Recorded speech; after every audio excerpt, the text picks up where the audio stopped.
Boas tardes, benvidos e benvidas a esta terceira sesión no que na Biblioteca de Galicia dedicamos a traballar e a coñecer os ilustradores e ilustradoras que temos a sorte de ter en Galicia. O programa Ilustración na Biblioteca de Galicia forma parte dos actos e das actividades que programamos para celebrar o 10º aniversario da creación desta biblioteca. Este mes dedicamos todos os venres a coñecer o traballo que fan os ilustradores e ilustradoras máis importantes que temos aquí. Hoxe temos a sorte de contar con David Pintor, que nos vai falar de como el ilustra o mundo, de como ve o mundo no día a día dentro do seu traballo de caricaturista, dibuixante, ilustrador, e a través dos seus 25 anos que leva cos tiras cómicas na Voz de Galicia, porque ele é o 50% de Pinto e Chinto. E vai nos contar como el dibuxa o mundo a través da charla con outro gran ilustrador e dibuixante, como é Alberto Guitián, que tamén toca todos os tipos de paus no ámbito da ilustración. Alberto Guitián é dibuixante, caricaturista, pero está máis que David Pintor, está máis vinculado a ilustración, ás tiras cómicas, incluso ten premios de packaging. David recibiu premios, ten libros seleccionados pola lista dos premios da Biblioteca de Múnich, dos premios White Raven, ten os premios Andersen, ten todo tipo de premios de ámbito nacional e internacional, ten os seus libros traducidos, editados en todos os países de Europa, Asia e incluso tamén América. Alberto Guitián está máis vinculado ao cómic e ás revistas de humor. Alberto é colaborador nas revistas de humor Mongolia, El Jueves, Mr. K, Retranca, Botafumeiro. Tamén ilustra, ten publicado en volúmenes monográficos de cómic e ilustración como Fito e Fita, El Circo Lorza. Tamén tuvo, evidentemente, un gran profesional da ilustración, premios no Salón de Humor Gráfico de Vilarreal, en Portugal, e tamén no certamen de cómic e ilustración Injuve no ano 2003. E, sin máis, quero darlle a palabra a Alberto para que entre os dous nos conten como se ilustra, como se dibuxa o mundo. Cando quereades.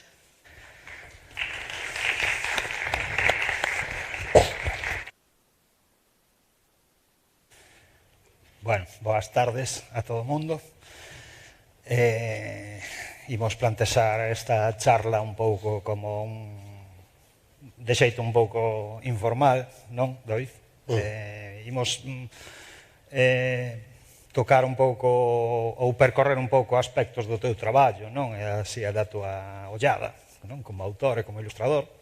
Así que, bueno, a cousa, temos imaxes para mostrar, pero bueno, tampouco traemos un montonazo de imaxes porque para ver as imaxes e o traballo estupendo de David están os libros, están a súa páxina web, bueno, penso máis importante o que nos vas contar ti aquí, non? Máis que estar aí pendentes das imaxes. Entón, vamos a ver se podemos ver aí a primeira, porfa. Vale, ben, esta é a cabeceira. Bueno, este é un autorretrato de David, bueno, xa salta á vista, non? Si che parece, vamos a empezar un pouco polos teus inicios. Bueno, eres un pouco, pois, rapaz que xa desde moi pequeno xa che gustaba dibuixar, tal, non? Que xa tuveches unha vocación temprana, non? Perdón. Sí, a verdade é que eu sempre dibuixei desde que era moi pequeniño. Eu creo que nos pasa a moitos ilustradores e dibuixantes que desde que somos rapaciños pois se nos dá por dibuixar, collemos esa vía e dibuixamos ata que somos maiores. Eu, os máis antigos recordos que teño de rapaz é cun lápiz debuxando, igual que outros ao mellor pasaban o tempo pois xogando fútbol ou facendo outro tipo de cousas. Eu dibuixaba casi de maneira compulsiva e co tempo ademais me dá a sensación de que tamén ten que ver coa miña maneira de ser. Eu son unha persoa moi tímida que vou pouco a pouco vencendo esa timidez máis que nada porque a obligación de facer este tipo de cousas e de charlas, ao final vas facendo callo e vas acostumbrándote a falar en público. Pero se a mí me din de cando eu era pequeno que iba a ter que facer este tipo de cousas, morrería de vergonza. Eu creo que o debuxo para min, aparte de gustarme pois contar historias, inventarme personaxes, era tamén unha maneira de eu estar no meu mundo e de expresarme desa maneira, máis co mellor outra xente que era máis extrovertida e que falaba máis cos amigos e tal. Eu era nese sentido moito máis introvertido e o debuxo facilitábame esa maneira de expresarme e de vivir no mundo.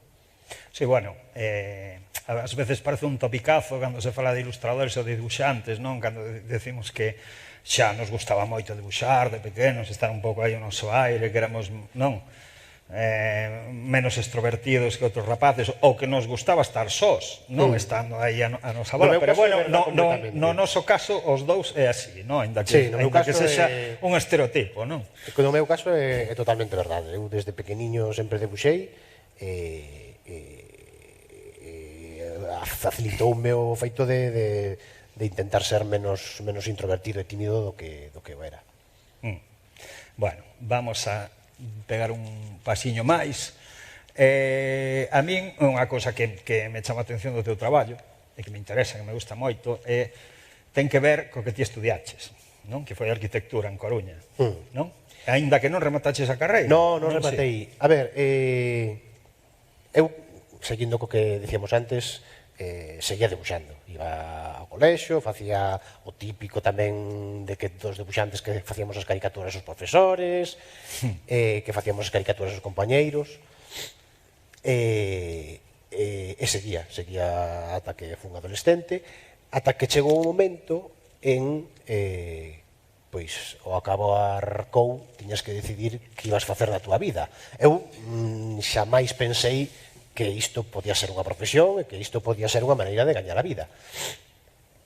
Entón, claro, chegado COU, a min se me presentou o dilema de que facer, que estudiar. Nese momento, a min non me apetecía sair da Coruña, pasouseme pola cabeza de ir a Belas Artes de Pontevedra, pero non quería sair da Coruña. Entón, o que fixen foi buscar unha carreira que máis ou menos tivera algo que ver co debuxo.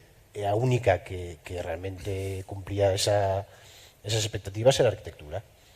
Si, de feito, a aquí en Galicia hai anos, cando nós éramos máis ou menos novos ou pequenos, máis novos. Sempre se decía, máis novos. Sempre estaba aí, aínda non existía a Facultade de Belas Artes e a xente así que despuntaba un pouco co dibuixo e tal, sempre era ti, arquitectura, non? Era un pouco... Sí, supoño que... Miguel Anxo Prado tamén. Tamén, e hai bastantes E debuxantes tampouco por acabou aí. a carreira, igual que ti.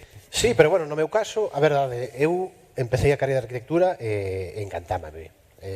Creo que é unha carreira moi bonita, onde aprendes moitísimas cousas, de aí me quedou o feito de que me gustase tanto logo pois, ir a visitar a arquitectura por aí adiante.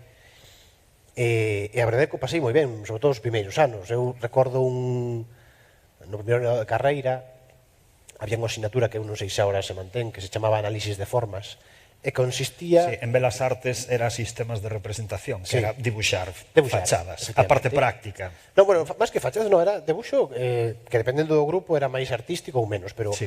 moitas das cousas eran ir a unha praza da Coruña e debuxar a praza, ou incluso, a mí non me tocou, pero había algúns grupos donde mellor traían a un grupo de jazz, era debuxar do natural. Claro, eu pasaba o bomba, porque realmente eu xa sabía debuxar e recordo disfrutar moitísimo con eso. Unha asignatura que, claro, a maioría da xente que entra en arquitectura a mellor ven cunha información máis técnica, máis de dibuixo técnico, e aí eu pasaba bastante mal, pero eu disfrutaba moito, porque era realmente o meu. Pero que pasaba? Que cos anos eu empecé a ter a posibilidade de entrar a traballar en prensa, que foi cando empecé a traballar con Carlos e facer do de Pinto e Chinto, e ao principio o compaxinei tanto a carreira como a... Pero chegou un momento en que empezaron a entrarme máis traballos e máis, e como a metade de carreira tiven que tomar a decisión de deixala porque non me daba. Entonces deixei a carreira, cosa que non me arrepinto para nada, porque realmente agora estou pasando moi ben realmente co que quero facer. Moi ben. Bueno, a todo isto, a imaxe que puxemos aquí un pouco para falar de David de Arquitectura é unha imaxe do seu libro de Venecia, un dos seus libros de viaxes. Isto é, se mal non lembro, A Ponte dos Suspiros, non? Sí. Esta é unha colección, a verdade que destas cousas que tes a oportunidade de leválas a cabo. Naquele momento eu plantexei a Calandraca facer unha colección de cidades, empezar por Compostela e unir un pouco o que naquele momento a min me gustaba moito, que era a arquitectura e a ilustración. A eles lles gustou a idea e de feito o primeiro libro pois funcionou moi ben e teño que agradecerlle tanto que apostaran por ese libro e que apostaran pola colección, porque xa publiquei o de Compostela, o de Venecia, o de Barcelona, o de Lisboa, e agora en nada, nuns meses, sairá o de Coruña, que é o que me faltaba. O número 5. É unha colección que funciona moi ben, que a mí me gusta moito facer, porque me obliga, entre comillas, a ir á cidade, a viaxar, a ver a cidade fixándote en todas as cousas, e o paso moi ben recopilando datos, facendo bocetos, e son libros dos que eu estou moi contento de como están quedando. Está moi ben. Vamos a pasar ao seguinte bloque. Non sei, parece que hai algún problema aí para... aí estamos. Apunta para nada. Vale. Bueno, xa pasando á etapa estudiantil, vamos a falar un pouco así das túas influencias, non? Do teu estilo, a túa maneira de traballar. Esta é unha imaxe que tes colgada no teu Behance. Imos traducir o meu estilo de traballo. Supoño que o estilo é a consecuencia de todas as cousas que un ve ou sinte na súa vida, non? Estou traducindo. Non estás buscando un estilo, non así deliberadamente, a única cousa da que estás seguro é que a túa forma de dibuixar está cambiando cada día, non? Bueno, é unha cuestión que é moito dos ambientes de ilustración, non? este debate de se hai que buscar un estilo propio ou o estilo chega. É unha cousa que a min non me preocupou demasiado, porque sempre o vin como algo, efectivamente, que é como consecuencia do que ti vas vivindo, do que ti vas facendo e da tua propia trayectoria.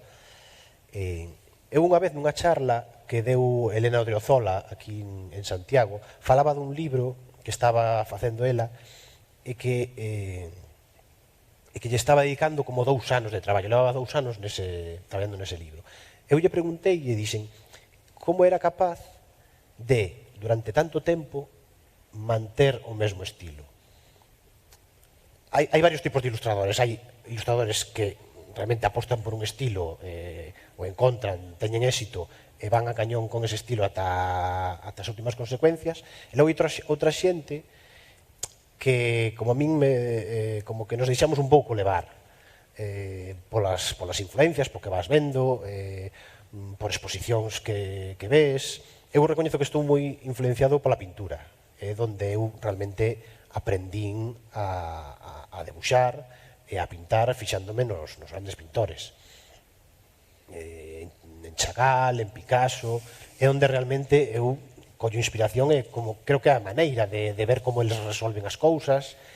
É inevitable que toda esa xente que a ti te gusta vaya influindo no teu traballo, e que vaya escollendo cousas duns, doutros, e ao final esa amalgama vai facendo que aparezca un certo estilo ou non. De feito, eu o problema que ten eso é un pouco frustrante no sentido de que a min pásame, non sei se lle pasa a todos os debuxantes, que a mellor os libros e os traballos que faz de a mellor 3, 4 anos para atrás, como que acabas non renegando deles, que che parece un espanto. Igual non tanto, pero bueno, podemos deixalo que sí.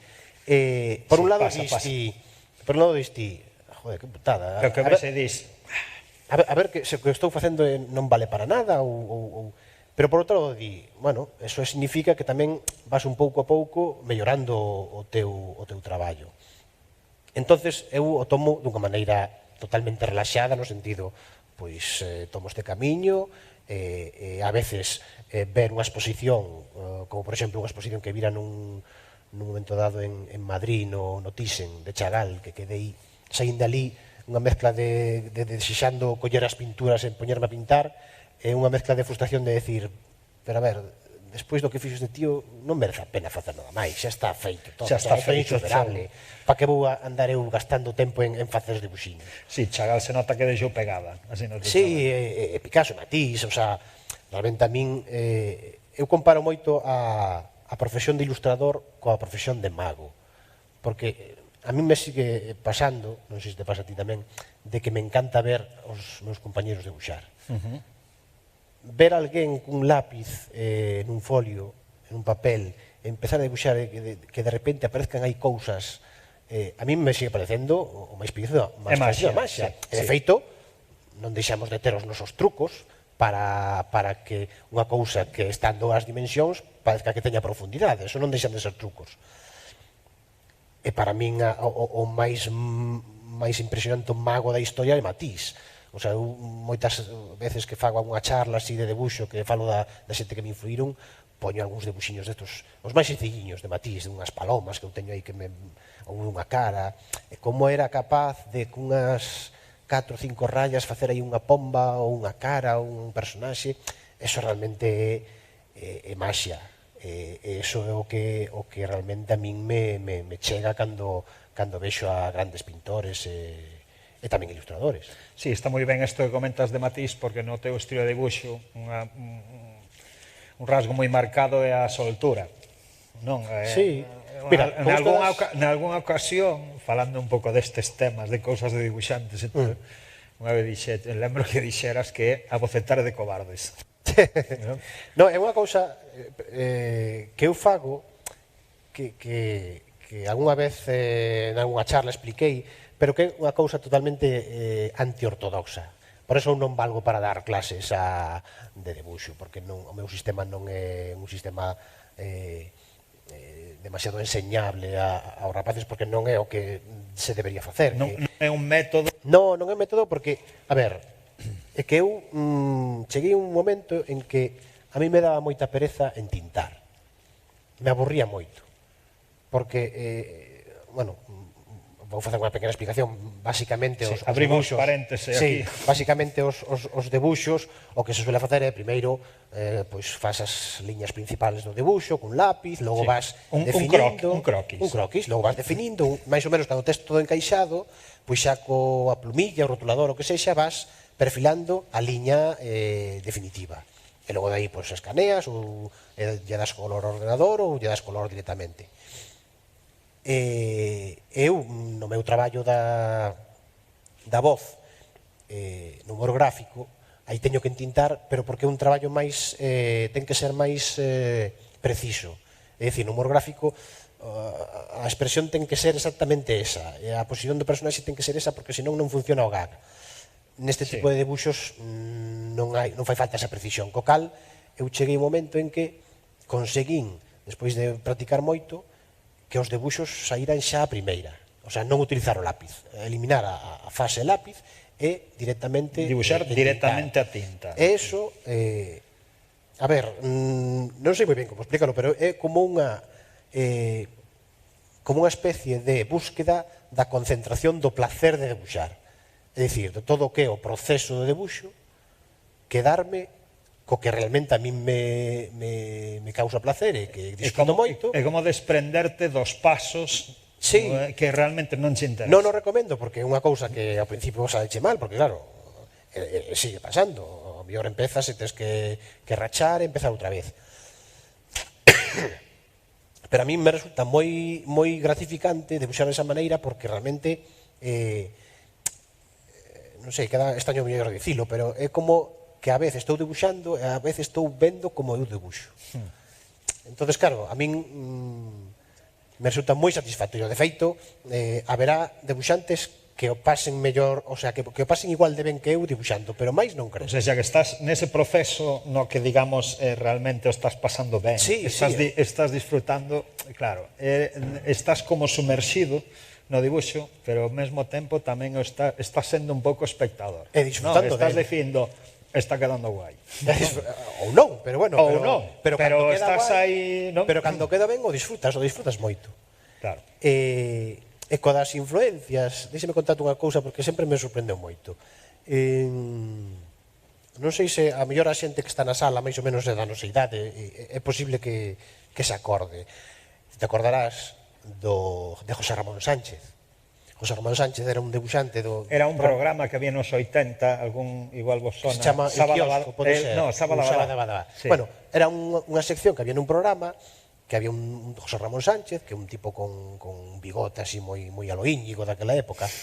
E o que facía era contar unha pequena historia mentres a cámara enfocaba o papel e ele iba dibuxando. Sí, por exemplo, decía Benjamin Franklin ou Leonardo da Vinci. Entón contaba a vida, non, así os hits así de cada personaxe e iba dibuxando en directo, non? Por exemplo, eu, me sentaba a velo e estaba hipnotizado. E como eu, moita máis xente que logo fun falando. Quedaba hipnotizando, vendo pois esa maxia da que eu falaba, de ver a alguén que de repente, pois eso, da nada, aparecía un personaxe, varios, o Robinson Crusoe.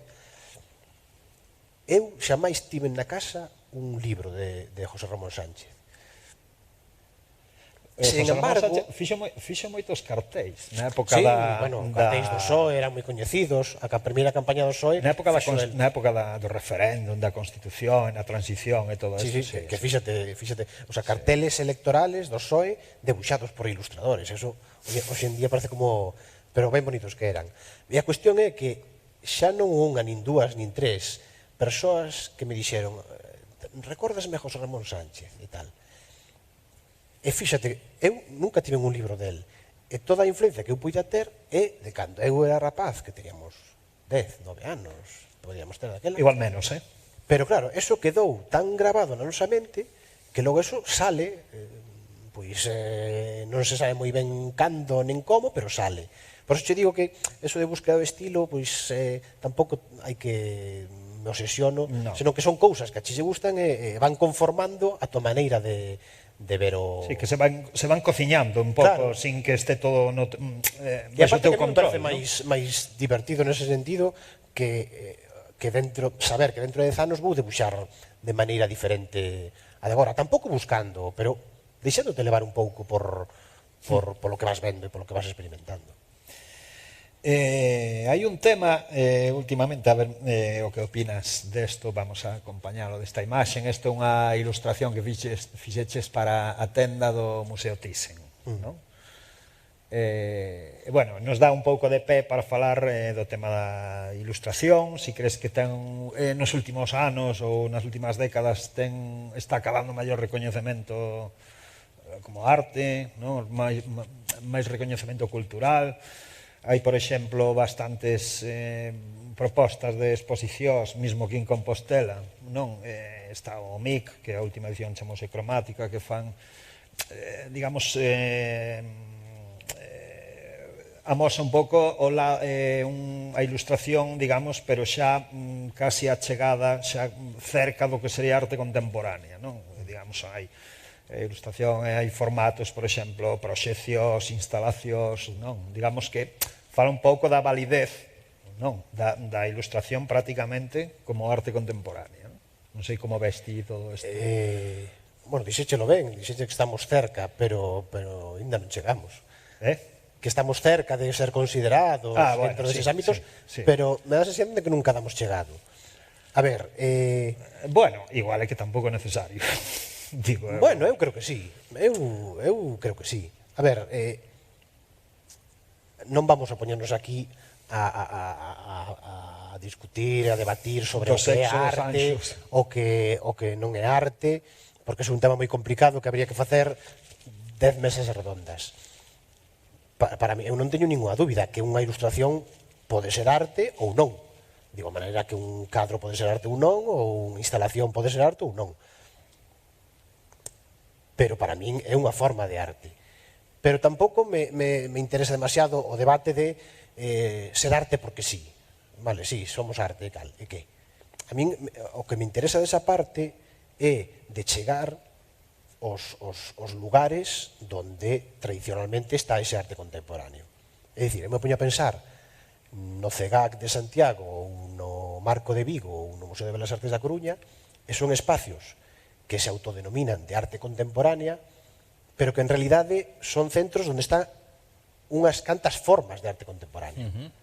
Entonces, eu non sei por que a ilustración ou a caricatura ou o cómic ou o deseño non poden estar dentro da programación deses centros de arte contemporánea. Porque senón habría que cambiar o nome. Habría que ir a Santiago, en vez de o CEGAC, habría que poñer Centro Galego de algunhas artes contemporáneas. Ou unha cousa así. Porque non son... De arte contemporánea con asterisco. Claro, con asterisco. Logo asterisco haberá que poñer instalación, fotografía e algunhas máis. Performance. Pero a ilustración non aparece por aí, porque...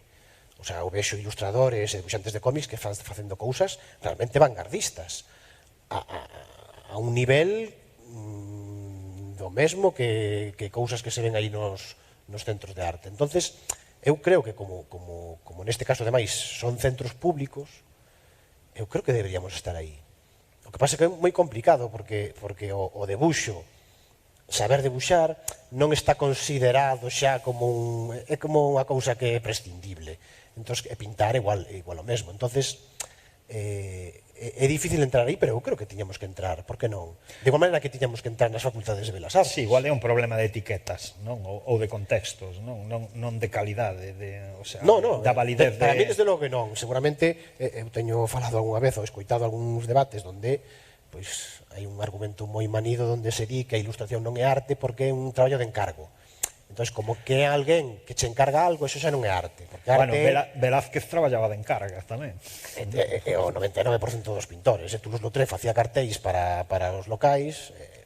A ver, é un debate que eu creo que é máis para conservar eses espacios para unha parte da arte que para que realmente argumentos razonados. Entón, eu creo que é importante. Eu creo que é importante que na Facultade de Belas Artes entre a ilustración, entre o cómic, como manifestacións artísticas, porque eu non estudiei na Facultade de Belas Artes, pero toda a xente que coñezo que estudiou nesa facultade ven a decir o mesmo, que a xente do cómic, a xente da ilustración era un pouco os frikis, os que en plan, pero tú dibujas. Sí, eso na miña xeración ainda ocurría. Logo, noutras así máis recentemente, bueno, de feito, hubo durante bastante tempo un máster de ilustración e animación, ali en Pontevedra. Pero me dá a sensación que son como cousas puntuais, en plan, bueno, vamos a meter aquí esta cousa, pero ainda non me dá a sensación que non entramos aí con todas as da lei, é dicir, como unha disciplina máis que a instalación ou ese tipo de cousas. Sí, pero supoño que ao final é unha cosa xeracional, entón hai moita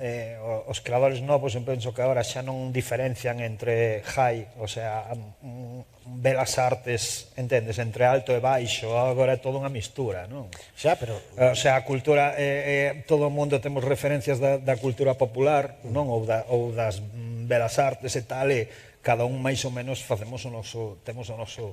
Sí, E ao final eso vai acabar chegando ás facultades, ás escolas, non? Ogallá.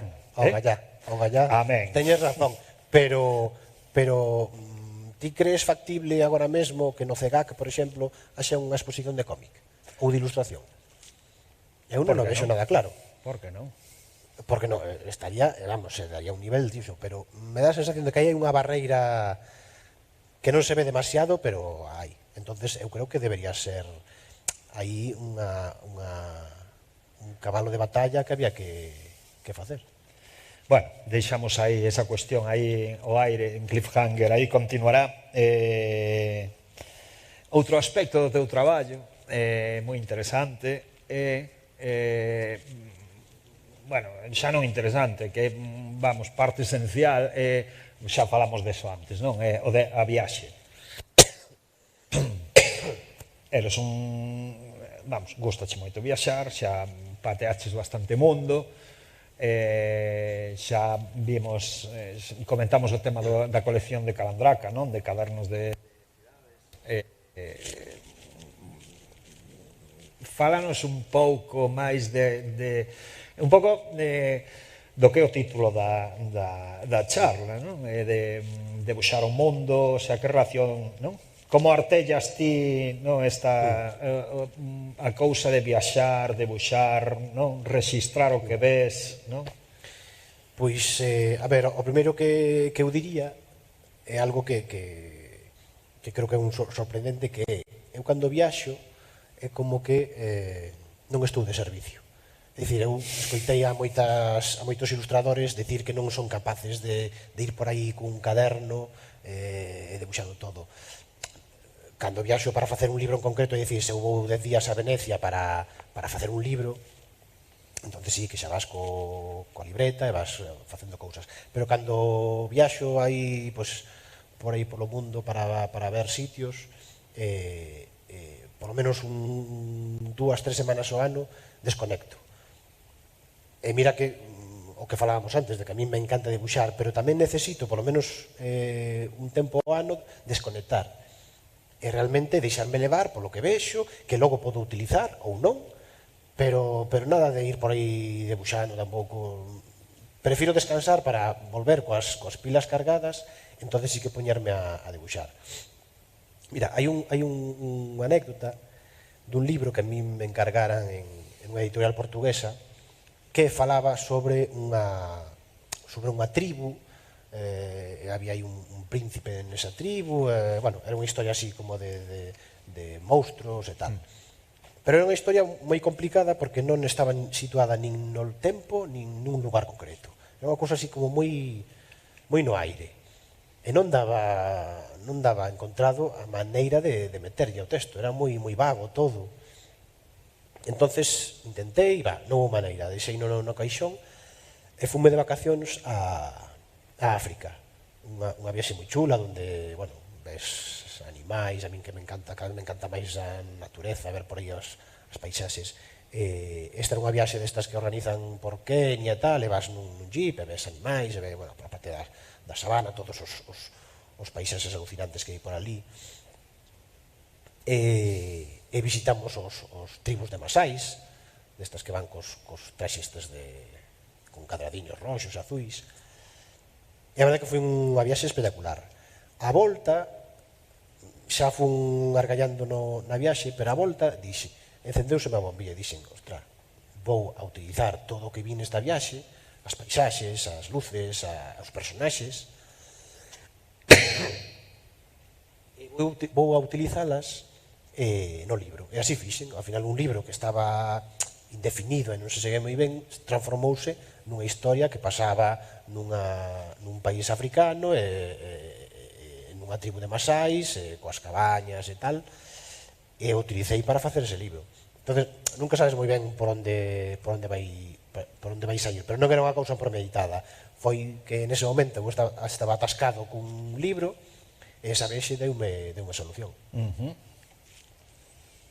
Vale, outro aspecto que ten moito que ver coas viaxes do teu traballo é o personaxe que metes en moitos dos teus libros, que é o teu alter ego, non? Prácticamente. Sí, bueno, é un... A ver, estes libros, este é o personaxe que vai recorrendo todas as prazas e as rúas dos libros estos de viaxes que fago en Calandraca.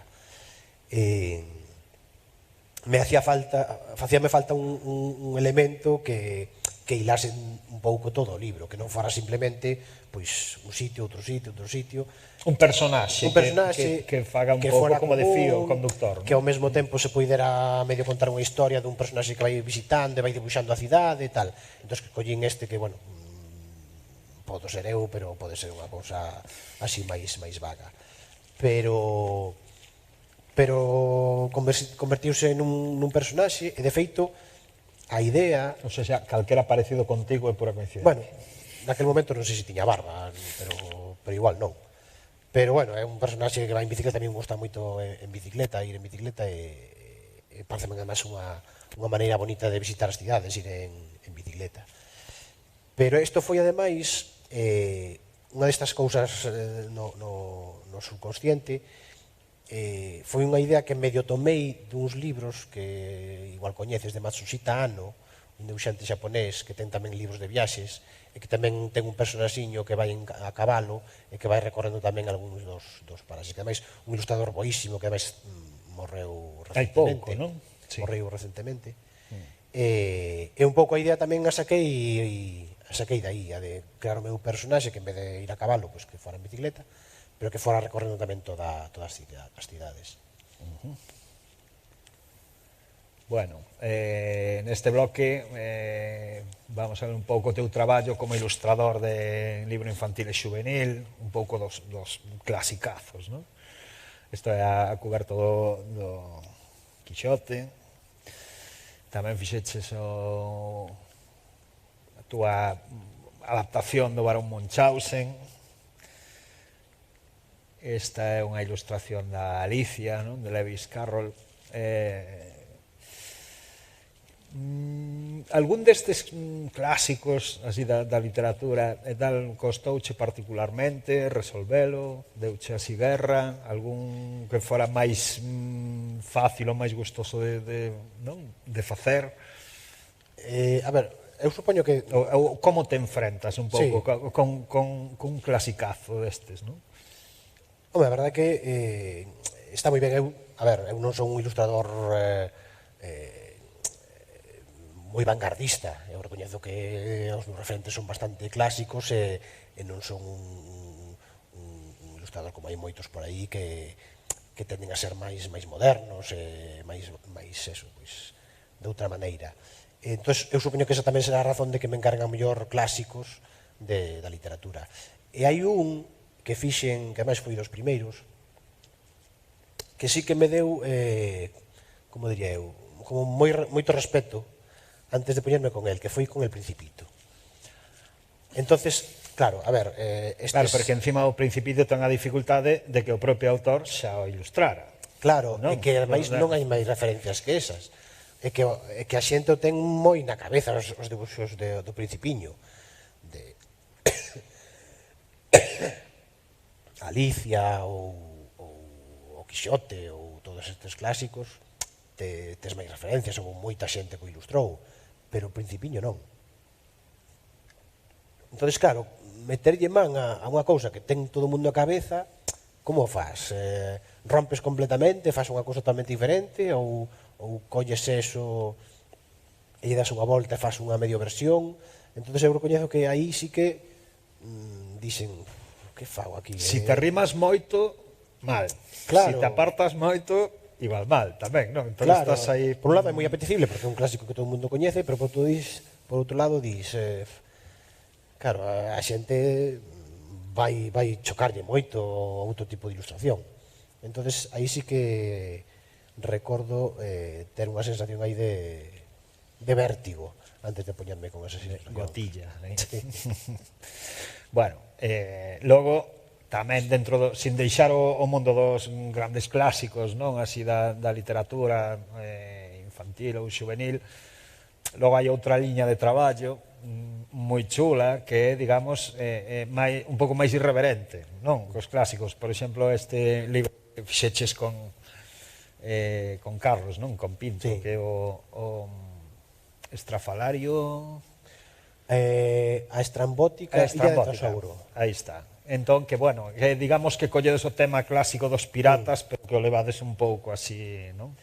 A ver, aquí hai que dicir varias cousas. Unha, que a miña referencia, inda que logo fago libros de viaxes e fago moitas cousas dentro do ámbito da profesión, o meu punto de partida é a caricatura, que é o primeiro que eu fixen pois desde que era pequeno e cando empecé a traballar realmente profesionalmente na prensa. Entonces, é como o tronco do cal logo salen outros tipos de debuxo.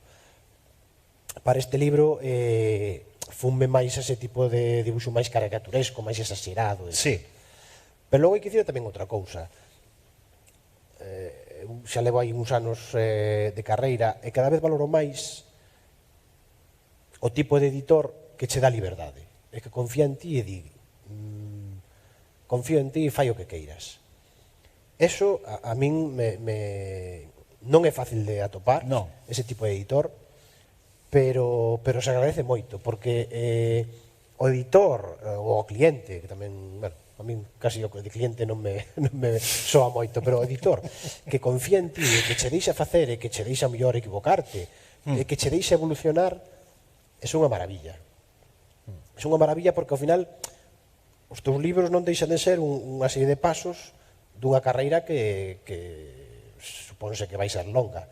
Entonces, que confíen desa maneira en ti, eso se agradece moito. E aí eu creo que é onde ti dis, ou por menos a mí me pasa, cando topo ese tipo de editor, eu me dá a sensación de que dou o 100% do meu traballo.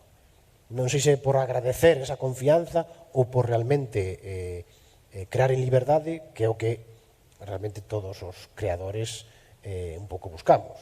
Esa liberdade de decir, vou a crear coa máxima liberdade posible. Sí, que che dan cuartel, vamos, para facer as cousas da tua maneira. Eso é moi interesante. Pero que ademais resulta que na maioría dos casos este tipo de editores son editoriais pequeniñas, sí, non? Sí, bueno, porque teñen menos... Que claro, eso é unha cousa moi a reivindicar, non? Todas estas editoriais que non deixan de sair, por sorte, non? Proxectos editoriais así pequenos e que apostan moito por polo risco, non? Pola, o que diste, non?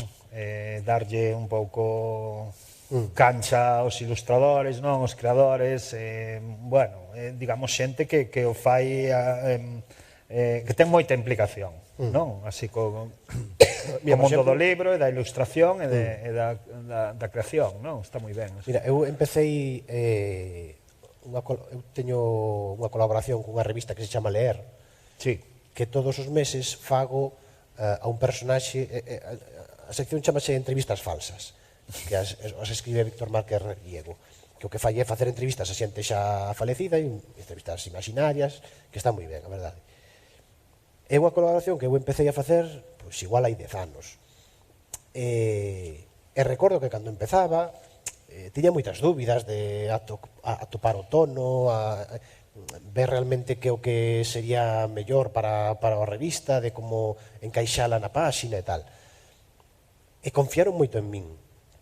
Deixaronme traballar, deixaronme ir facendo, me comentaban cousas, pero me deixaban facendo. E a verdade, a día de hoxe, seguramente das colaboracións que eu, nas que eu disfruto máis.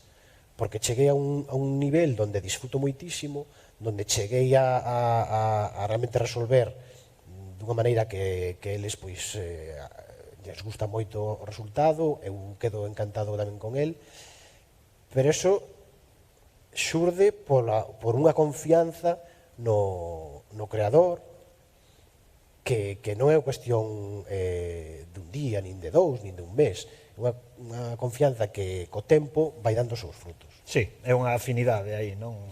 Ao longo do tempo. E logo aquí tamén hai que dicir outra cousa neste libro que de xustiza. A ver, na literatura infantil o normal é que os ilustradores pues, fagamos, debuxemos textos de outras persoas, de escritores que fan as súas historias e tal. Non todas as veces que chegan textos ás túas mans son textos maravillosos e fáciles de ilustrar. No caso de Carlos, que para min é o dos mellores escritores de literatura infantil que hai en Galicia, bueno, en Galicia e en España. Non hai unha persoa que escriba con tanto sentido de humor e tanta imaginación.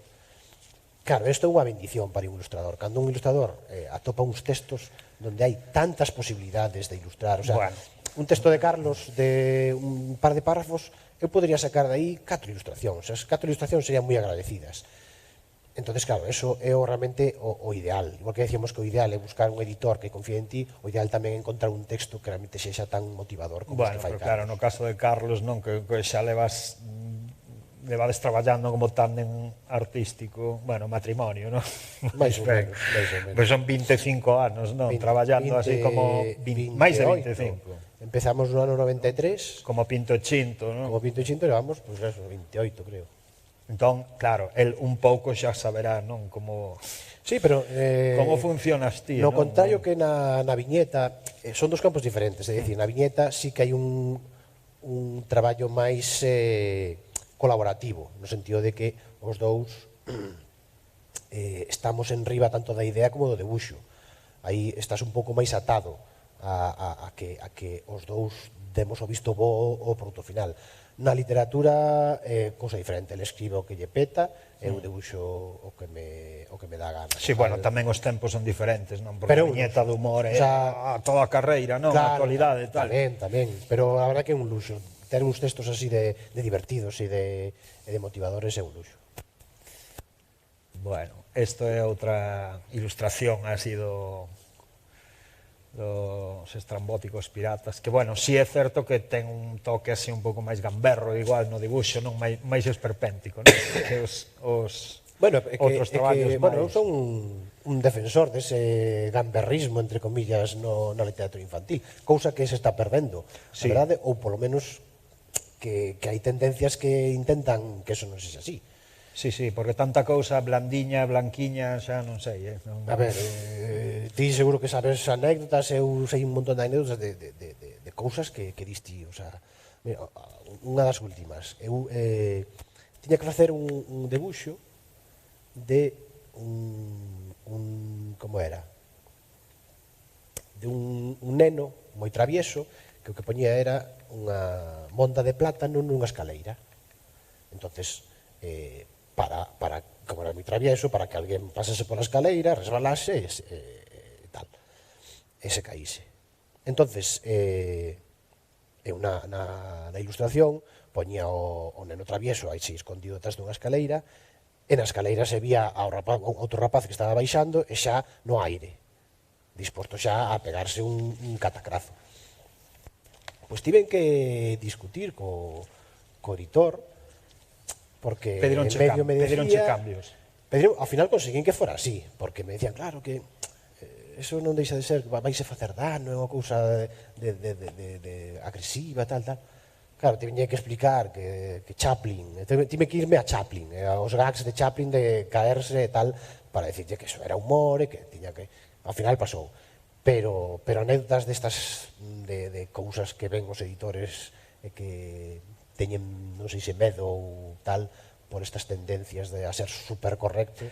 Sí, isto do políticamente correcto acaba en cousas surrealistas. Sí, moi, non sei, eu creo que hai dos campos diferentes. Un campo é os produtos que se fan para os nenos xa informativos, máis como un panfleto ou máis como un eso, como cousa informativa, e outra cousa a literatura.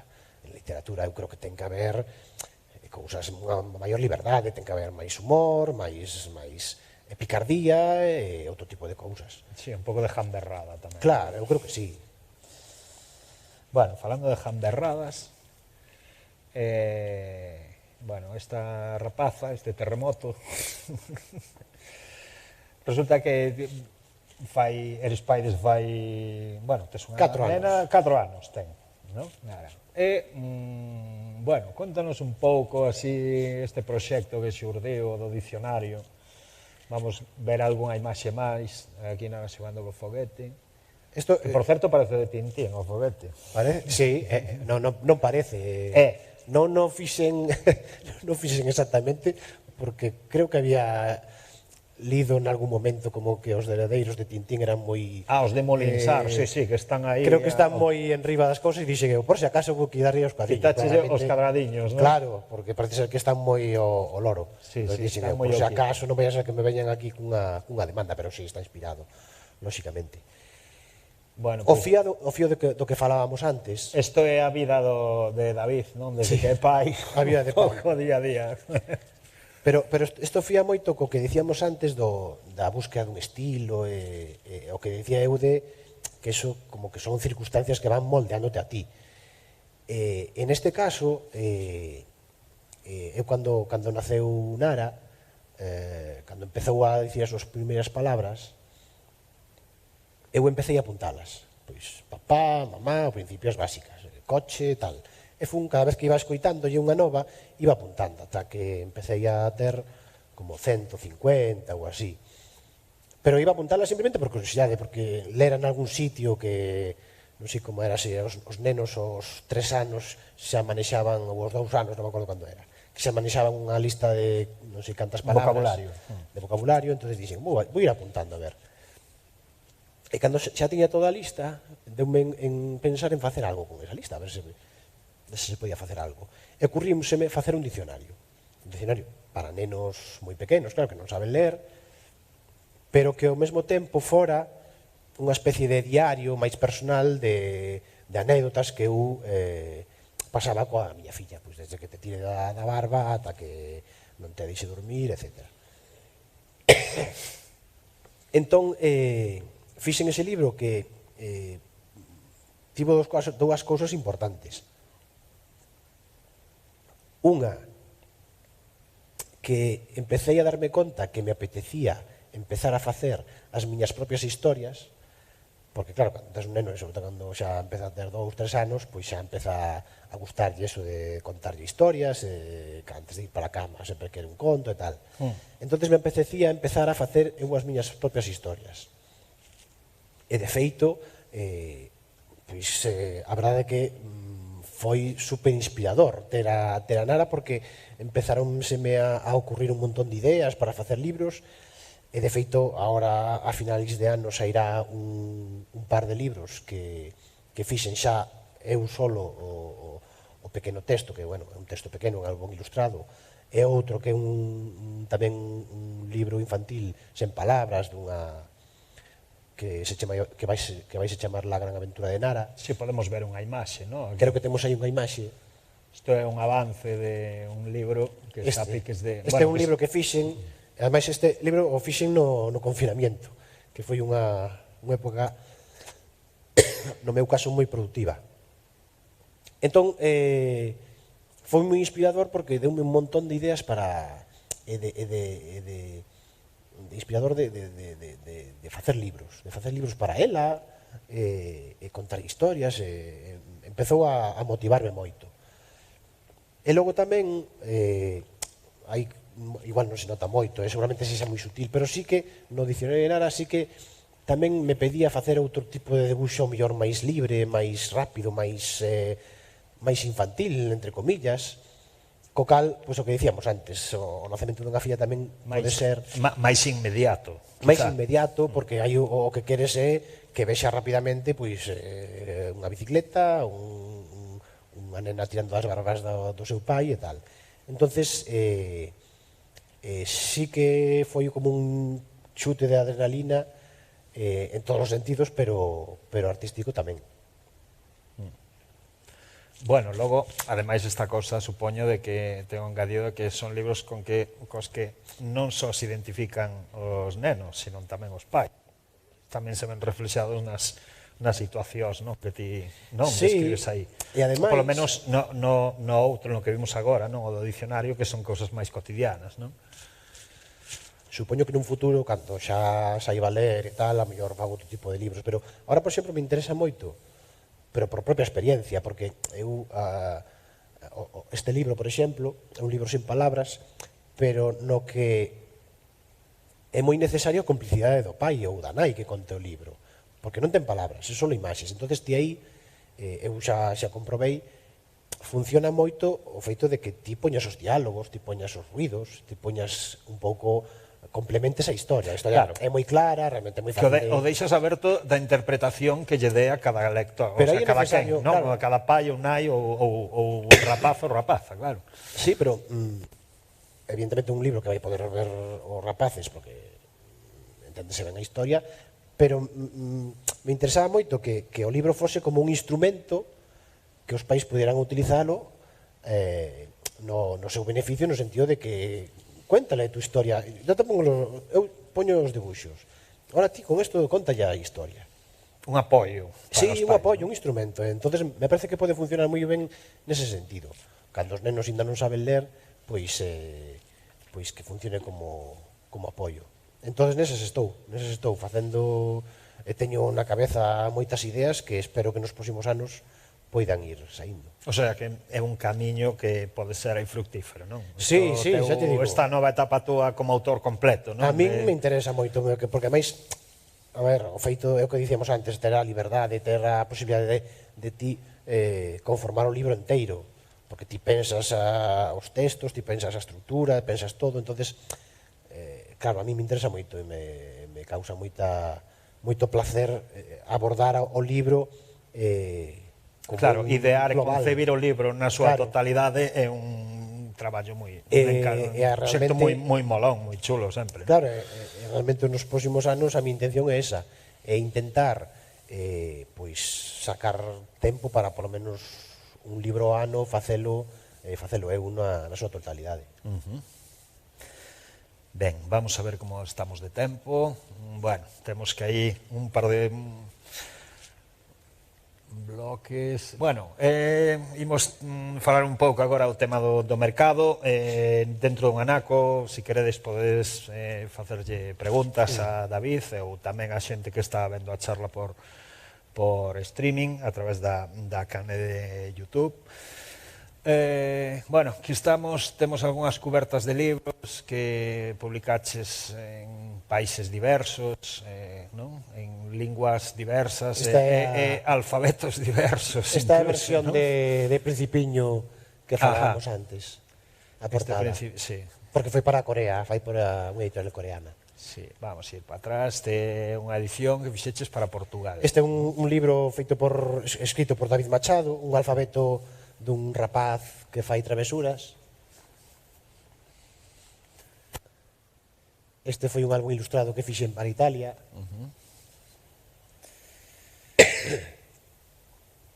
Bueno, pois falando así do tema do mercado, ti que estás moi volcado no libro, como ves todo este cambio brutal de formato, non? Do libro ao digital, non? Este chimpo que hai, non? Agora, nos últimos anos, na última década, do libro, do papel ao digital. A ver, O ves, por exemplo, na túa filla, ves que xa ela, non? A ver, é outra milonga totalmente diferente, un cambio xeneracional importante. A ver, eu recordo xa hai anos aos gurús do futuro decidir pronosticar o fin do papel, o fin do libro. Pero non acaba de morrer.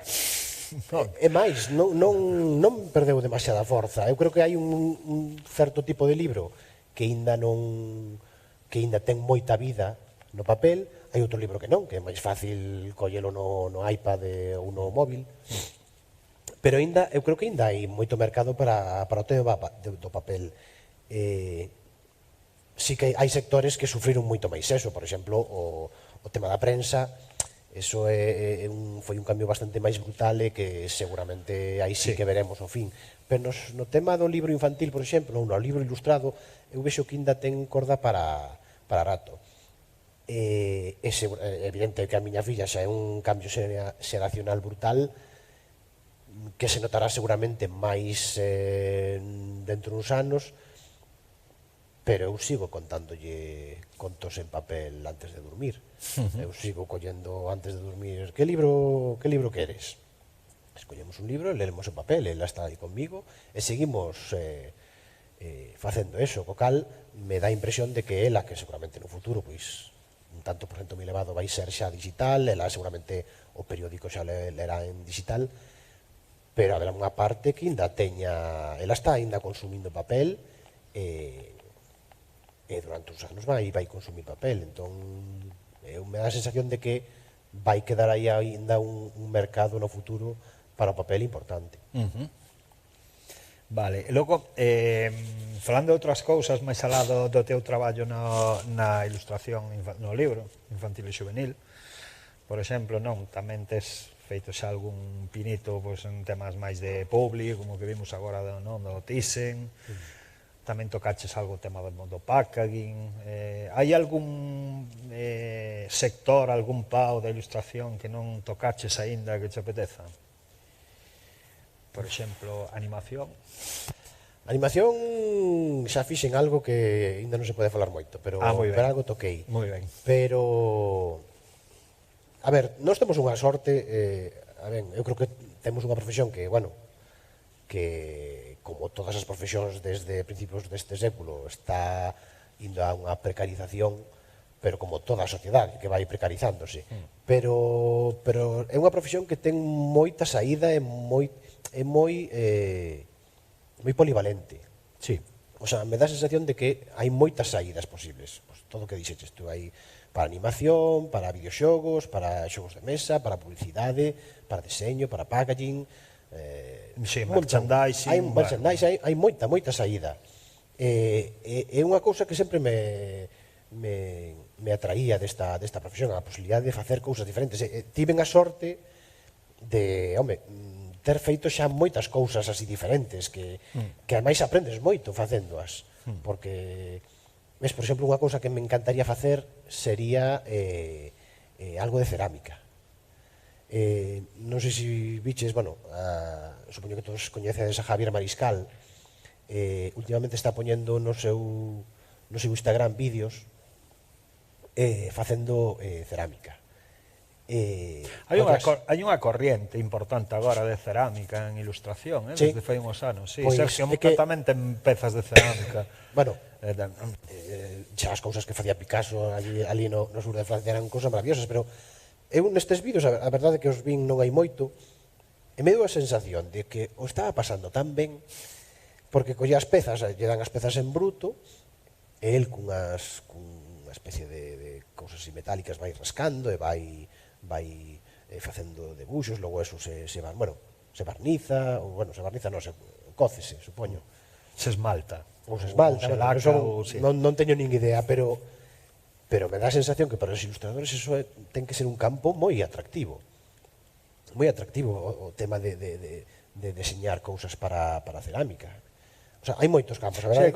Hai cousas moi virgueras, ademais de xente ilustradores e ilustradoras que están dándolle, aparte que unha técnica, un material super antigo, pero que sempre revive con cada xeración, non? Se lle dá, non? Sempre hai xente que retoma o interés pola cerámica. Eu nunca o fixen, pero, a verdade, ten unha pintaza impresionante. E logo, o tema das etiquetas, que, eu fixe unha etiqueta para unha ginebra que se fai ali cerca da Coruña, que a ginebra é moi boa. A mí non me gusta a ginebra, pero ao que vos guste é realmente boa. Isto é publicidade, pero bueno. Product placement, que se chaman agora, non? Pero, aparte de gustarme o encargo, aprendí moito. Porque, claro, non é o mesmo facer un debuxo para un papel que facer para unha etiqueta que vai ir nunha botella, tes que ter en conta moitas cousas que é moi interesante aprendelas tamén de como se aplica o teu traballo a... Si no contexto no Claro. que vai ir, non? Hai moitas cousas que tiñen se te ocurran que hai que ter en conta e que hai que ter cuidado. No, a verdade é que son campos que a min me atraen moito, que puiden facer cousas, por exemplo, isto de... foi un destes encargos que caeu un pouco do ceo, de facer un escaparatismo en unha tenda de CIA en París, e que realmente, bueno, tivo as súas cousas malas, porque foi un traballo no que os plazos eran asfixiantes. para ayer. Para ayer. Eso é un término moi do noso oficio. Para cando hai que entregar isto? Claro. Para ayer. Eso foi o malo do proxecto. Houve que traballar con moita rapidez e tal. Pero aprendí moito. Bueno, a publi en xeral é así. Eu non teño moita experiencia na publicidade, pero sei así... Normalmente casi sempre para ayer. Xa, sí. Eu prefiro tomar máis cousas con máis calma, pero bueno, o proxecto era moi atractivo, aprendín tamén moito ver como montaban as cousas, porque claro, eran debuxos de personaxes que iban a ir a tamaño de 3 metros, e que iban a ir colgados nun escaparate dunha tenda no pleno centro de París. E claro, é como un mundo... Era tamaño valla publicitaria. Sí, claro. sí. Entonces, tenías que facer un xogo aí cos ventanas. E a verdade que foi un proxecto moi chulo. Bueno, agora, despois de ollarome, quedámonos así un pouco... En Galicia, isto é unha ilustración, isto é o derbi, non? É un que xa non está, creo. Sí? Sabedes si chapou o derbi, sí? Xa. Vaya, bueno, pois nada, aquí homenaxe. Eso, pequeno homenaxe. O noso pequeno homenaxe, aquí o derbi. Para ir pechando, non, así a conversa, falemos un pouco de Galicia, o que é ilustrar en Galicia, ilustrar desde Galicia. Bueno, escollín esta imaxe un pouco porque ten que ver co teu método de traballo, non? Polo menos como ilustrador, non? No humor gráfico xa outra cousa, está o traballo en relación, pero a ti gustache moito traballar en cafeterías, non? Sí, a ver, eu teño un estudio que a verdade que está moi ben, con unhas vistas moi bonitas da ría do Burgo, pero prefiro ir ao bar. Pero non me gusta estar demasiado tempo no estudio, o sea, de feito, gustame moito traballar en cafeterías, non me molesta para nada o ruido, eu son capaz de concentrarme e aislarme do exterior. E gustame moito, si, traballar nas cafeterías.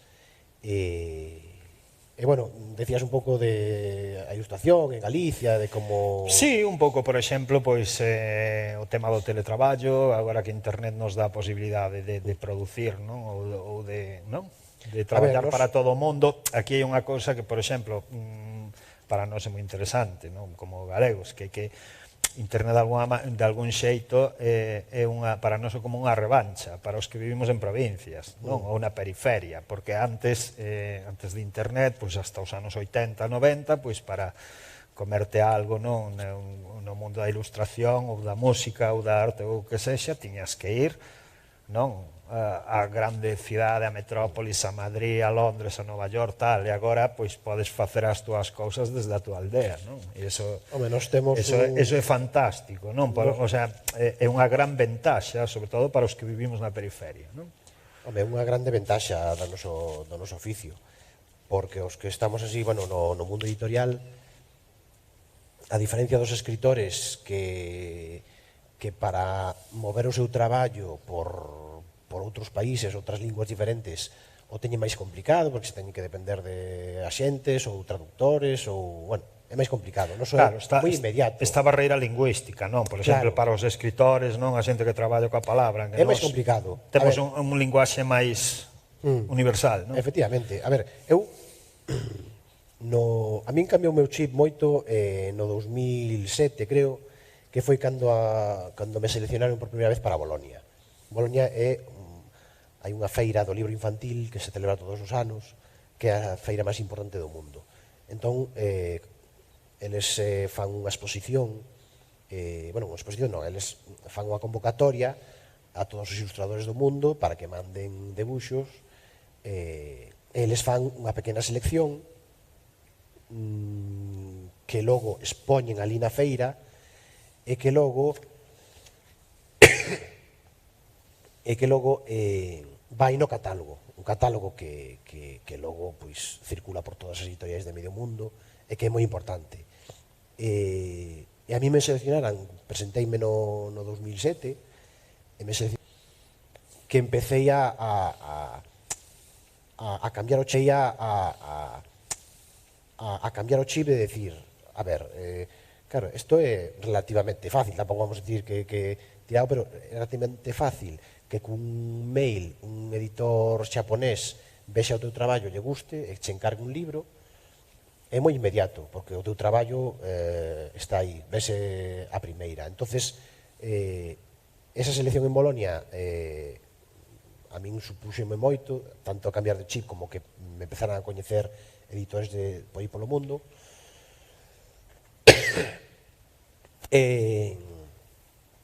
Entón empecé a ter unha visión máis global da profesión e realmente abriuseme moitas oportunidades polo mundo de poder traballar en proxectos moi interesantes.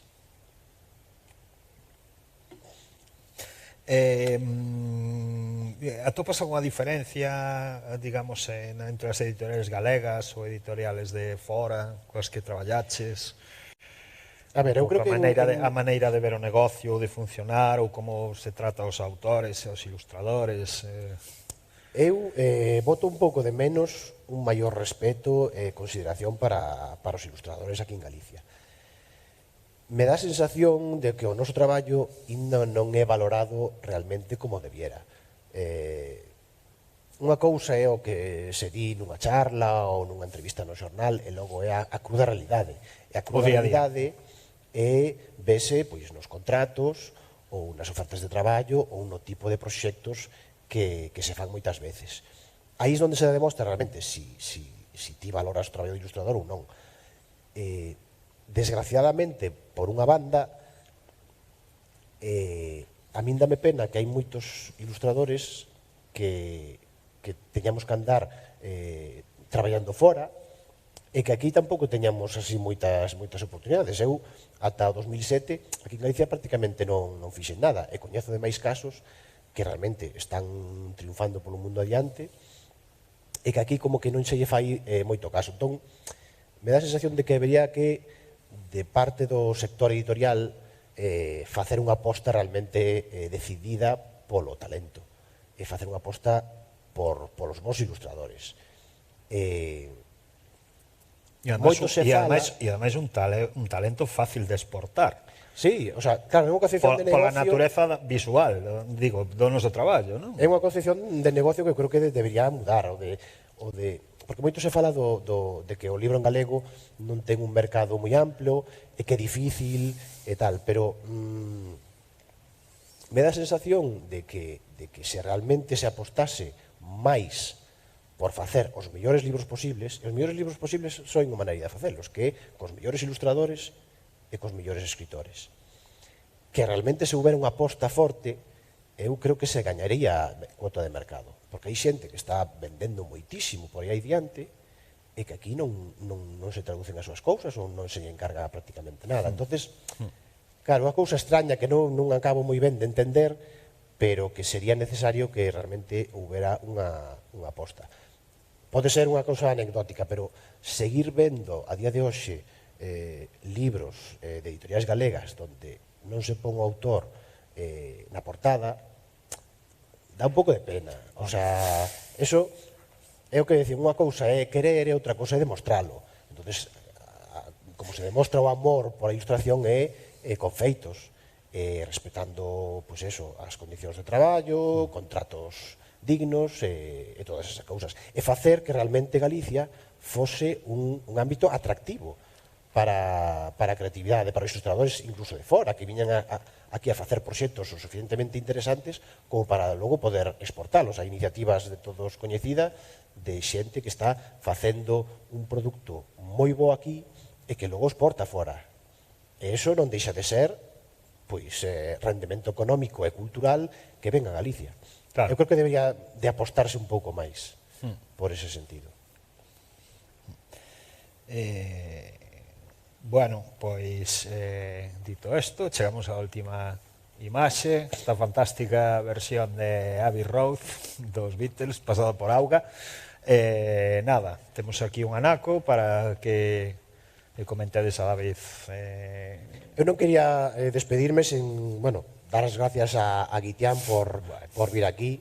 É un tipo que eu admiro moito e que teña vindo hoxe aquí a acompañarme, pois yo agradezo moito.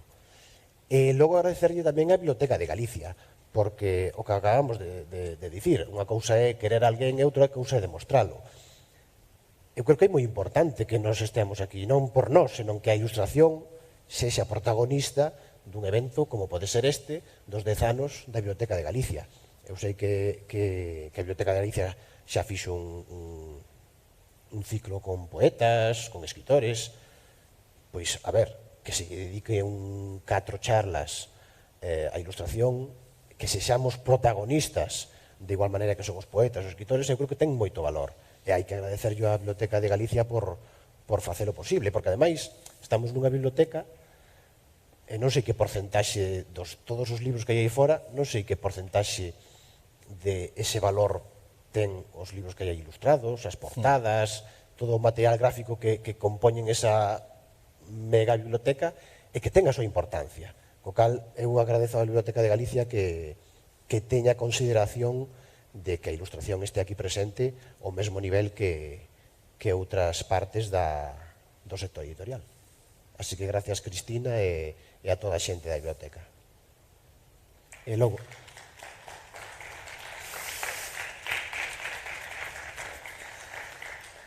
Bueno. E logo eso, se tedes algunha pregunta, algunha dúbida, algunha cousa que vos quedou así, pois nada, estamos aquí para responder.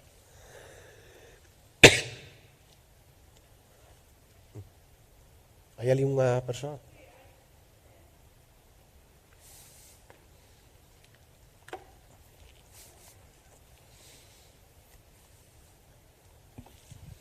Bueno, eu quería darvos as grazas aos dous por estar aquí. Un pouco a Biblioteca de Galicia quería traer a ilustración un pouco tamén por lo que dis, non? O sea, polo que decides. Nos aquí, os libros que temos, os máis actuais, sí que últimamente estamos vendo que intenta, aparecer o ilustrador como un dos protagonistas deses libros, non? Pero moitos dos libros que custodiamos aquí e que sí que é unha cousa que incluso despois para facer investigacións bibliográficas ou históricas, moitos desos ilustradores non aparecían en ningún sitio. É unha labor que tanto nas portadas dos libros como nas propias publicacións periódicas que empezaron a ter eses traballos deses ilustradores non aparecían por ningún sitio. Eu creo que de xustiza para eles darlles ese protagonismo que tiñan e ese recoñecemento que merecen. Entón, tamén esa labor na Biblioteca de Galicia estamos a facer moito coa axuda dos propios ilustradores, non? Coa Asociación Galega de Profesionais da Ilustración, que creo que sen a súa axuda e o seu impulso non poderíamos levar a cabo, non? E tamén, aparte deso, hai tamén algunha consulta polo canle de YouTube. Entón, nada, un rapaz pregunta que, digamos que como foi o teu paso polo mercado asiático? Decías que... Perdón? Como foi o teu paso polo mercado asiático? Polo mercado asiático. Sí, decías que Bolonia foi importante, non? Para ti, para introducirte no mercado internacional. Supoño que non sei se hai moitas diferencias de traballar nun tipo de mercado a outro ou se foi consecuencia de estar na Feria de Bolonia ou simplemente xurdiu por outras circunstancias, non? A ver, nunca podes sabelo 100%, pero casi seguro que ofertas que te chegan de mercados tan alonxados ten que ser porque viron ese traballo nesa feira. Porque ademais logo, fun seleccionado máis veces, co cal, pois, xa non é un só ano, senón que durante varios anos, pois, o meu traballo estaba nese catálogo. E a forma de traballar tampouco cambia moito. Ahora, por exemplo, estou facendo unha serie de libros cunha editorial coreana tamén, pero conseguín, ao fío de que falábamos antes, conseguín que me deixaran a min abarcar todo o proxecto. É dicir, eles me suxiren un tema, por exemplo, un libro que tamén vai sair no mercado portugués dentro de moi pouco, suxironme o tema de o hipo, para nenos moi pequeniños. Entonces eles deixaronme que eu fixera o meu libro, cosa que eu lle agradezo moito, porque eso, o que falábamos antes, é confianza no ilustrador, e eso se agradece. E a miña colaboración con eles está sendo moi satisfactoria, porque me están deixando moita liberdade a hora de concebir todo o libro, e aparte me están deixando liberdade para que ese libro logo poida sair en outros idiomas, pues, en portugués, e intentarei que salga tamén aquí en Galicia ou España. Co cal a miña experiencia é moi boa, e ademais, a ver, a todos se acostumbra un, pero a primeira vez que ves un libro teu cos símbolos así coreanos, a verdade que é como unha cousa moi bonita. O primeiro que de feito, eu creo que foi o primeiro, o de O Principiño. Cando recibín da casa, como que tes unha vez que de delicia, orgullo, de decir, están vendo o meu traballo tan lonxe, co cal é moi satisfactorio, moi satisfactorio.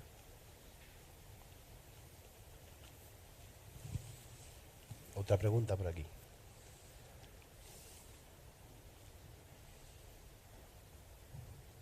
A todo isto, en China tamén, non? Publicaches? Non, en China non. En China non? China é, eu creo que un mercado máis complicado para... Debe ser. O que pasa que, claro, isto Asia agora últimamente... Home, Corea é un con país esas que... cifras de mareantes de poboación e de tiradas, non? A xente dice, guau... Corea é un país que invirte moito en educación, en libros, está moi ben, a verdade. Están comprando moitos dereitos de libros de fora, eu coñezo máis ilustradores que están facendo cousas para eles, o sea, que é un mercado moi atractivo. Sí. Hola, que tal? Cando te chega un proxecto de Corea ou de Italia ou de algún país estranxeiro, como te chega o texto? En inglés? Ou como concibes? Como é o traballo de cara ao cliente internacional? En inglés, en inglés. Sí, porque senón claro. Mal íbamos. Sí, eles me... Eles traducen para... Sí, eles toda a comunicación que faz con eles perdón, é en inglés. Al final é pero como se fai con outras editoras de fora de España. Con álbum ilustrado que é menos texto, é máis doado, pero ás veces un libro juvenil ou algo máis... Sí, o que pasa é que eu fago sobre todo libro infantil. O sea, sobre todo para o mercado coreano son libros moi de prelectores, primeiros lectores, co cal son cousas moi sencillas. Vale, que se preocupan por seleccionar un ilustrador de fora e intentar... que non habería outra maneira. Ademais son super educados. Eu teño que dicir, bueno, eso é común nas culturas asiáticas, nas xaponesas sobre todo. Eu estuve en Xapón, eso se nota moitísimo a educación que teñen, o respeto, que a veces incluso pode ser como demais. Pero o trato é magnífico. O sea, se preocupan por ti, se preguntan que tal, e son moi amables, moi amables.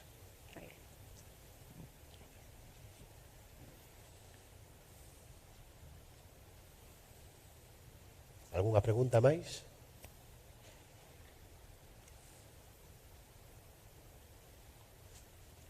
Pois senón... Parece que non. Pechamos?